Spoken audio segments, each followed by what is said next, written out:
साथियों, भगवान श्री कृष्ण की जन्म अष्टमी की हार्दिक शुभकामनाएं। और इस पुण्य पावन अवसर पर मैं आप सभी को एक बड़ी प्रचलित लोक कथा सुनाने जा रहा हूं, जिसका शीर्षक है अमृत की दो बूंदें। एक बार द्वारका में बड़ा भीषण अकाल पड़ा। सारी प्रजा उस अकाल से बड़ी पीड़ित थी, परेशान थी, और अपनी परेशानी को लेकर वो भगवान श्री कृष्ण के पास पहुँचे और प्रार्थना की, प्रभु हम सभी को इस पीड़ा से मुक्त करें। उनकी पीड़ा और प्रार्थना को सुनकर भगवान श्री कृष्ण मुस्कुराए और उन्होंने कहा, अकाल तभी मिटेगा जब सभी के मन मानवता छाए।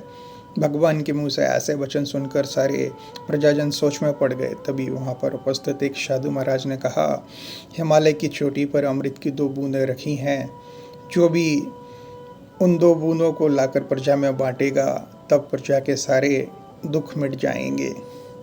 साधु महाराज के मुंह से ऐसे वचन सुनकर द्वारका में उपस्थित सूरवीर बोले, हम वो अमृत की दो बूंदें लेकर आएंगे। लेकिन हाथी के दांत खाने के कुछ और होते हैं और दिखाने के कुछ और होते हैं।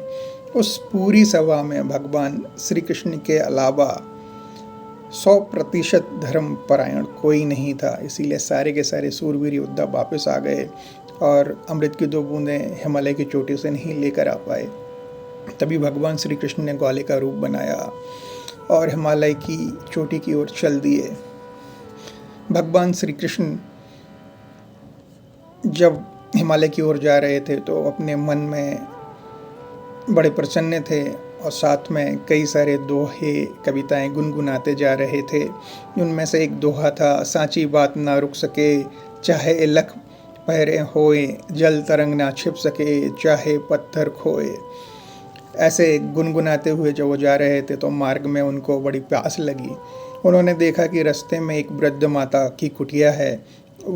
भगवान श्री कृष्ण उस कुटिया में पहुंचे और माता से जल पिलाने की उन्होंने प्रार्थना की। माता ने अपने मटके से उन्हें जल पिलाया और उन्हें आशीर्वाद देते हुए बोली, बेटा मन के हारे हार है और मन के जीते जीत।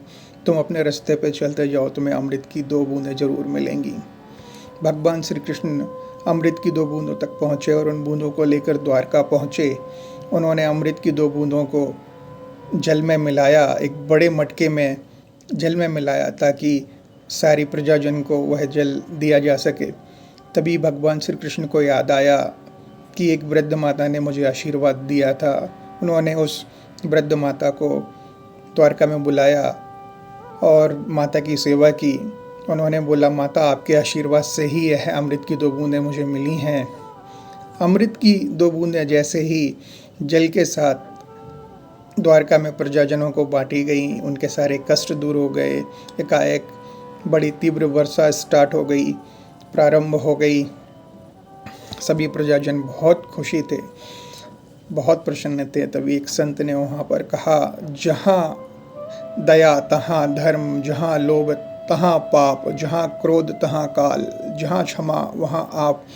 लोग समझ गए कि हमारे जीवन में पीड़ाएं आती रहती हैं और पीड़ा जैसे कि अकाल आया है, यह केवल वर्षा के जल से नहीं मिटता, बल्कि अगर किसी भी जगह प्राणियों के मन में दया, क्षमता, मानवता और एकता के साथ करुणा का वास होता है और इन्हीं सारी भावनाओं के साथ वह रहते हैं, तो भगवान का वहाँ वास होता है और वहाँ किसी भी तरह की समस्या नहीं आती है।